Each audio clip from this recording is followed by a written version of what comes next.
দাফনের 9 দিন পর জামা কাপড় নেওয়ার জন্য বাড়ি ফিরেছেন রোকসানা আক্তার নামে এক তরুণী। হঠাৎ বাড়ির উঠোনে তাকে দেখে আঁতকে ওঠেন সবাই।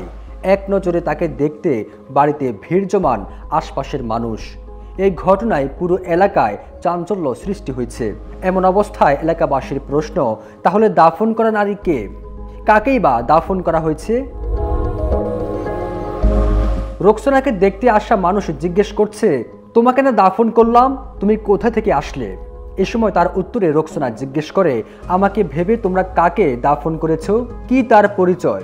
তিনি আরো বলেন, কে বলেছে মারা গেছি আমি ঢাকায় ঘুরতে গেছি, শরীর খারাপ থাকায় কারো সাথে যোগাযোগ করতে পারিনি। আমি ঢাকায় একটি চাকরি পেয়েছি, যেহেতু আমি বাড়ি থেকে কোনো কাপড় নিয়ে যাইনি, তাই কাপড় নেওয়ার জন্য বাড়িতে ফিরে আসি। আমি আসছি আসলে কাপড় চোপড়ের জন্য, আমার এখানে চাকরি হয়েছে ঢাকা, এখানে চাকরি হয়েছে, আমি এখানে আসছি কাপড় চোপড়ের জন্য। আর এগুলো যদি নিয়ে যেতাম তাহলে আর আসার কোনো প্রশ্ন ছিল না, যেহেতু আমি এখানে এগুলো রাখে গেছি, এগুলোর জন্য আসছি। ঢাকার সব স্টেশন হেডে আছে আমি প্রধান সিভিল সার্জন, আমি পাশাপাশি পলাশী সার্কিট হাউস। জানা যায় মে মাসের শেষ দিকে কুমিল্লার 14 গ্রাম থেকে চট্টগ্রামের 16 শহরে ছোট ভাই সালাউদ্দিনের বাসায় বেড়াতে যায় রোকসানা। এরপর 1 জুন কাউকে না জানিয়ে ভাইয়ের বাসা থেকে বের হয়ে যায় সে। পরে দীর্ঘদিন ধরে আত্মীয় স্বজন সহ বিভিন্ন জায়গায় খোঁজাখুঁজি করেও পাওয়া যায়নি রোকসানাকে। পরে 17 জুন ফেনী শহরে অবস্থানরত খালাতো ভাই শাহজাহান খবর দেন, ফেনী শহরে জিয়া মহিলা কলেজের সামনে একজন নারীর লাশ পাওয়া গেছে। সেখানে রোকসানার ভাই এবায়দুল হক গিয়ে বোনের ছবির সাথে মিল পেয়ে লাশ শনাক্ত করেন। পরে পুলিশ এসে লাশ উদ্ধার করে হাসপাতালে মর্গে পাঠায়। পরদিন রোকসানার ভাই এবায়দুল হকের কাছে লাশ হস্তান্তর করে পুলিশ। মানে গন্ধে মানে গ্যাসে মানে এর কাছে কিনে খায় তখন হরে তো আর এমনি আর কি করবো, মানে বেগুনি থানা থেকে মানে ইয়া দিছে ক্লিয়ার দিয়ে দিছে, কত লোক মারি দিয়ে। আমি দেখছি লাশটা রোকসানার মতোই লাগে আমাদের। এখন তাদের কাছে ফোন দিছে, কথা বললি তারা খোঁজাখুঁজি করছে, তারে খোঁজ পায় নাই। ফোন দিছে স্যারের দিকে, আত্মীয় স্বজনের কাছে ফোন দিছে, ফোন পায় নাই, তারা খুঁজে পায় নাই ফোনে। এরপরে তারা এখানে গেছে, যাই মানুষের সাথে কথাবার্তা বলছে, আত্মীয় স্বজনের কথাবার্তা বলছে, চেহারা দেখছে।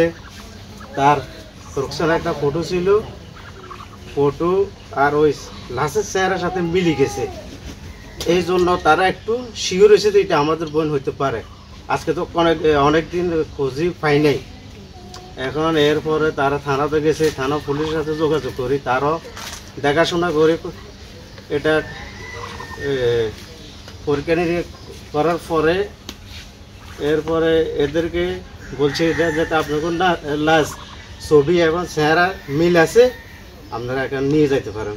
লাশটা বেশি খসে গেছে, এখানে মহিলা এবং আত্মীয় স্বজন কেউ দেখে না তার চেহারা। মুরব্বীরা ওরাও বলছে যে চেহারা দেখার দরকার নাই, মহিলারা ভয় পাইতে পারে, কারণ এটা তো চাম্পা চাম্পা উঠে গেছে, অ্যাম্বুলেন্স নিয়ে যাও। ছবি দেখি দূরে চেয়ার সমত নিচ্ছি, বলছি যে সব দিক দিয়ে তো চেহারা মিলে, সব দিকে তো চেহারা মিলে, মানে এটা মনে করছে নিজের ননদ। ওই দিন আসর নামাজের পর লাশ দাফন করা হয়, কিন্তু বিপত্তি ঘটে তার 9 দিন পর, অর্থাৎ 26 জুন। হঠাৎ বাড়িতে এসে দরজা নক করলে রোকসানাকে দেখে অবাক হন বাড়ির সবাই।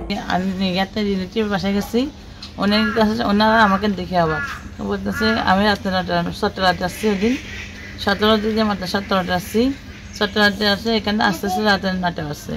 তখন দরজা ধাক্কা দিচ্ছি, দরজার সামনে আসে দাঁড়াইছে উনি আপাটা, দেখি আমার অবাক হয়ে বলতেছে আমাকে কিছু তুই কে? তা আমি বলতেছি আমি রোকসানা, করতে গেছি, আমি ঢাকাতে গেছি।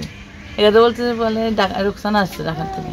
এখানে বলছে ওনার বাগনি সব আমার সামনে চলে আসছে, আসি সবাই কান্না করতেছে।